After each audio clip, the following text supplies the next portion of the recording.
नमस्कार, आपका स्वागत है हमारे चैनल हिंदी पौराणिक कथाएं में। दोस्तों, वास्तुशास्त्र में मोर पंख का बहुत अधिक महत्व होता है। वास्तुशास्त्र के अनुसार मोर पंख का घर में होना बहुत शुभ होता है। यह जिस स्थान पर भी होता है वहां की नकारात्मक ऊर्जा को नष्ट कर देता है। शास्त्रों में मोर पंख को सुख समृद्धि का प्रतीक माना जाता है। यह अत्यंत चमत्कारिक होने के साथ ही घर के वास्तु दोषों को भी कम करने में सहायक है। लेकिन वास्तुशास्त्र में मोरपंख को घर में रखने के नियम बताए गए हैं। मोरपंख घर में रखते समय इन नियमों का पालन अवश्य करना चाहिए, तभी इस का सकारात्मक प्रभाव देखने को मिलता है। वास्तुशास्त्र में मोर पंख को रखने की सही दिशा और स्थान के बारे में बताया गया है। अगर आप अपने घर में मोर पंख को उसके निश्चित स्थान और दिशा में रखते हैं तो यह घर के अंदर की नकारात्मक ऊर्जा को खत्म कर देता है। मोर पंख घर में रखने के बहुत से फायदे हैं, लेकिन धन संपत्ति के आकर्षण के लिए इसका सबसे अधिक उपयोग किया जाता है।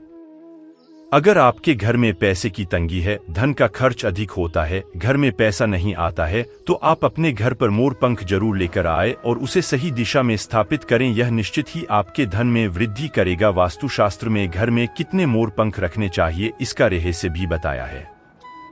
आइए जान लेते हैं मोरपंख से जुड़े महत्वपूर्ण वास्तु नियम। दोस्तों, सबसे पहले हम जानते हैं मोरपंख के धार्मिक महत्व के बारे में। हमारे प्राचीन शास्त्रों में मोरपंख को इतना महत्व क्यों दिया जाता है? दोस्तों, हमारे प्राचीन पुराणों में मोरपंख कोई चमत्कारिक यंत्र माना गया है। इसका प्रयोग कई प्रकार के तांत्रिक क्रियाओं में भी किया जाता रहा है। तंत्र साधनाओं में इसका प्रयोग करके सम्मोहन, शत्रुनाश तथा बुरी शक्तियों को नष्ट किया जाता था। इसके अलावा ज्योतिष विद्या में भी मोरपंख का प्रयोग किया जाता है। ज्योतिष शास्त्र में मोर पंख से जुड़े उपाय भी बताए गए हैं। आयुर्वेद आदि ग्रंथों में विविध व्याधियों तथा रोगों को नष्ट करने में भी मोर पंख सहायक होता है। मोर पंख घर से बुरी शक्तियों को दूर तो रखता ही है, साथ सर्प आदि विषैले जानवर मोर पंख के भय से घर में प्रवेश नहीं करते हैं। इसीलिए वन में निवास करने वाले लोग इसे अपने घर के पास रखते थे। मोर से जुड़ी पुराणों में कई कथाएं लिखी हुई है। पक्षी शास्त्र में मोर से जुड़ी एक कथा का वर्णन मिलता है। प्राचीन युग में संध्या नाम का एक असुर हुआ करता था। वह बहुत ही शक्तिशाली और बड़ा तपस्वी था। गुरु शुक्राचार्य से विद्या प्राप्त करके संध्या नाम का असुर देवताओं को अपना शत्रु मानने लगा था। उसने ब्रह्मदेव और भगवान शिव से वरदान प्राप्त किया और बहुत अधिक शक्तिशाली बन गया। उसके बाद उसने स्वर्ग पर आक्रमण किया और कई देवताओं को बंदी बना लिया। लेकिन उस असुर को पराजित करने के लिए देवताओं ने एक योजना बनाई और उसके लिए उन्होंने मोर की सहायता ली। सभी देवता और 9 ग्रह मोर के पंखों में विराज हो गए, जिससे मोर बहुत ही अधिक शक्तिशाली बन गया और विशालकाय रूप धारण करके उस मोर ने संध्या असुर पर आक्रमण कर दिया। इस युद्ध में संध्या असुर का वध हो गया और देवताओं को उनका आधिपत्य फिर से प्राप्त हुआ। सभी देवताओं ने मोर की प्रशंसा की और उसे भी पूजनीय होने का वरदान दे दिया। तभी से मोर को बहुत ही पवित्र माना जाता है। जिस स्थान पर भी मोरपंख होता है वहां पर 9 ग्रहों का अशुभ प्रभाव नहीं पड़ता है। दोस्तों, केवल ऋषि मुनि और देवता ही नहीं बल्कि भगवान श्री कृष्ण भी मोर की प्रशंसा करते हैं। भगवान श्री कृष्ण ने मोर की श्रेष्ठता का वर्णन किया है और उन्होंने मोर के पंख को अपने मुकुट में धारण करके मोर के श्रेष्ठ होने का प्रमाण भी दिया है। मोर पंख के बिना भगवान श्री कृष्ण कहीं पर भी नहीं जाते हैं। श्री कृष्ण कहते हैं, मोर शांति और प्रेम का प्रतीक है, मोर सुख समृद्धि का भी प्रतीक है। मोर का पंख मनुष्य की हर प्रकार की नकारात्मक शक्ति से रक्षा करता है। दोस्तों, मोर को विविध देवी देवताओं के प्रतीक के रूप में पुराणों में दिखाया गया है। माँ लक्ष्मी, देवी सरस्वती, भगवान श्री गणेश, भगवान कार्तिकेय जी, ऐसे अनेक देवी देवताओं का संबंध मोर से जोड़कर दिखाया जाता है। माँ लक्ष्मी धन संपत्ति ऐश्वर्य प्रदान करने वाली देवी है। माँ लक्ष्मी को मोर पंख अत्यंत प्रिय है। माँ लक्ष्मी के पास मोर पंख रखने से माता प्रसन्न होती है। माता सरस्वती का वाहन मोर है, इसीलिए विद्यार्थियों को अपने पास मोर पंख अवश्य रखना चाहिए। यदि आप घर में बांसुरी में मोर पंख डालकर अपने घर में रखते हैं तो इससे परिवार में सुख शांति का वातावरण निर्माण होता है। दोस्तों, हमारा घर एक मंदिर की तरह होता है। अगर इसमें रहने वाले सदस्य रोज आपस में झगड़ा करने लगे तो यह मंदिर कम, युद्ध का मैदान अधिक लगने लगता है। घर में क्लेश और झगड़े होने के कई कारण हो सकते हैं, लेकिन सबसे बड़ा कारण होता है घर में नकारात्मक ऊर्जा का प्रवेश करना। लेकिन हमारे घर में यह नकारात्मक ऊर्जा आखिर कहां से प्रवेश करती है और इस नकारात्मक ऊर्जा को दूर करने के लिए कौन से उपाय करने चाहिए? वास्तुशास्त्र के अनुसार प्रत्येक घर में नकारात्मक ऊर्जा फैलाने वाली चीजें मौजूद होती है। वस्तुओं के बिना हमारा घर चल नहीं पाता है।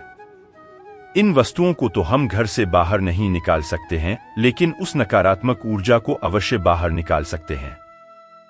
इसके लिए हमें मोरपंख का प्रयोग करना चाहिए। श्री मोरपंख ले और उसे अपने घर के मुख्य द्वार के पास हवा में जोर जोर से हिलाया। इससे आपके घर के अंदर की नकारात्मक ऊर्जा आपके घर से बाहर चली जाएगी। अगर आप रोज सुबह ऐसा करते हैं तो आपके घर के अंदर की संपूर्ण नकारात्मक ऊर्जा धीरे धीरे समाप्त हो जाएगी और आपके घर में सकारात्मक वातावरण का निर्माण होगा। इसी बात को ध्यान रखते हुए आज हम आपको बताएंगे कि घर में वह कौन सी 3 जगह है जहां पर आपको मोरपंख जरूर रखना चाहिए और इन जगहों पर अगर आप मोरपंख रख देते हैं तो आपके घर में भी सबसे अधिक सकारात्मक ऊर्जा बनी रहेंगी। सबसे पहली बात, घर से नकारात्मक ऊर्जा को दूर करने के लिए अगर घर में नकारात्मक ऊर्जा है और परिवार के सदस्यों की तरक्की में अड़चने निर्माण हो रही है तो आप अपने मुख्य द्वार के ऊपर गणेश जी की प्रतिमा रखें और प्रतिमा के दोनों ओर मोरपंख अवश्य रखें। इससे आपके घर में किसी भी प्रकार की नकारात्मक ऊर्जा प्रवेश नहीं कर पाएगी। यदि आपका मुख्य द्वार वास्तुशास्त्र के नियमों के विरुद्ध है तो आप मुख्य द्वार पर ट्री मोरपंख अवश्य रखें, इससे वास्तु दोष समाप्त हो जाएंगे। दूसरी बात, ग्रहों के दुष्प्रभाव से बचने के लिए अगर घर के सदस्यों पर ग्रहों का दुष्प्रभाव है अथवा ग्रहों की स्थिति खराब चल रही है तो मोरपंख ले और उस पर गंगा जल अथवा शुद्ध जल का छिड़काव करें। फिर इसे ऐसे स्थान पर रख दें जहां पर ये किसी को दिखाई न दें, इससे ग्रह शांत होने में मदद मिलती है। तीसरी बात, बुरी नजर से बचने के लिए अगर घर के किसी सदस्य अथवा बालक को बुरी नजर लगी है या उस पर किसी की बुरी नजर का प्रभाव पड़ा है तो सोते समय उस व्यक्ति के तकिए के नीचे मोरपंख रखें और दूसरे देने से किसी बहते जल में अथवा में डाल दें, इससे बुरी नजर उतर जाती है। चौथी बात, पढ़ाई में मन नहीं लगता है। अगर घर के विद्यार्थियों का पढ़ाई में मन नहीं लगता है, उनकी याददाश्त कमजोर है, पढ़ाई करते समय बार बार नींद आती है तो विद्यार्थियों को मां सरस्वती के सामने मोरपंख रखकर दूसरे दिन उस मोरपंख को अपनी किताबों में रखना चाहिए। इससे विद्यार्थियों में एकाग्रता बढ़ेगी और मां सरस्वती की कृपा बनी रहेगी। 5वां उपाय, दोस्त शत्रुओं से छुटकारा पाने के लिए अगर कोई शत्रु जानबूझकर आपको परेशान कर रहा है और बार बार आपको नुकसान पहुंचाने का प्रयास करता है तो मंगलवार के दिन हनुमान जी के मस्तक का सिंदूर मोरपंख पर लगाएं और सुबह के समय बिना नहाए ही इसे बहते हुए जल प्रवाह में अथवा कुएं में डाल दें, इससे शत्रुओं से छुटकारा मिलता है। छठी बात, मनवांछित फल प्राप्ति के लिए अगर मन की कोई इच्छा अधूरी है, कई दिनों तक कोशिश करने के पश्चात भी मनवांछित फल प्राप्त नहीं होता है, कार्यों में बार बार रुकावट आ रही है तो आप राधा कृष्ण के मंदिर में जाकर भगवान श्री कृष्ण को मोरपंख चढ़ाए अथवा घर में ही श्री कृष्ण की मूर्ति पर मोरपंख लगाए और अपनी इच्छा उनके सामने प्रकट करें। 7वीं बात, अगर पति पत्नी के बीच तनाव हो, अगर घर के अंदर क्लेश है, पति पत्नी के बीच बार बार झगड़े होते हैं, आपसी प्रेम कम होने लगा है तो उनके बेडरूम में दक्षिण पूर्व की दिशा में मोरपंख रख देना चाहिए। इससे दोनों के बीच में प्रेम बढ़ेगा और आपसी मनमुटाव कम होगा। 8वां उपाय, धन में वृद्धि के लिए अगर धन की कमी है, अचानक धन खर्च हो जाता है तो घर में तिजोरी अवश्य बनाएं। तिजोरी रखते समय ध्यान रहे तिजोरी को पश्चिम की दीवार पर सटाकर रखें और उसका मुख पूर्व दिशा की ओर हो, इससे देवराज की कृपा दृष्टि बनी रहेगी। साथ ही मां लक्ष्मी की पूजा में मोरपंख रखकर उसे तिजोरी में रखें, इससे घर में सुख समृद्धि आती है और धन की कमी महसूस नहीं होती है। यदि धन की समस्या आ रही है तो घर के आग्नेय कोण में अर्थात दक्षिण पूर्व दिशा में अपनी कमर से ऊपर कंधे की ऊंचाई पर 2 मोरपंख शुक्ल पक्ष में लगाएं, जल्दी ही धन प्राप्ति के नए अवसर प्राप्त होने लगेंगे। 9वां उपाय, आप किसी भी शुभ दिन मोर का पंख लेकर घर के किसी ऐसे स्थान पर रखें जहां पर आने जाने वाले लोगों की नजर सबसे ज्यादा पड़ती है। असल में मोर का पंख नकारात्मक ऊर्जा को अवशोषित करता है, इसलिए आपको इसको ऐसे स्थान पर लगाना चाहिए जहां ये सभी को नजर आए। मोर के पंख का ये उपाय न सिर्फ आपको बल्कि आपके घर के सदस्यों के जीवन में भी सुख और समृद्धि जरूर लेकर आएगा। तो दोस्तों, उम्मीद है आपको यह जानकारी अच्छी लगी होगी। वीडियो को लाइक जरूर करें और कमेंट में सच्चे दिल से जय श्री कृष्ण और जय मां लक्ष्मी अवश्य लिखें।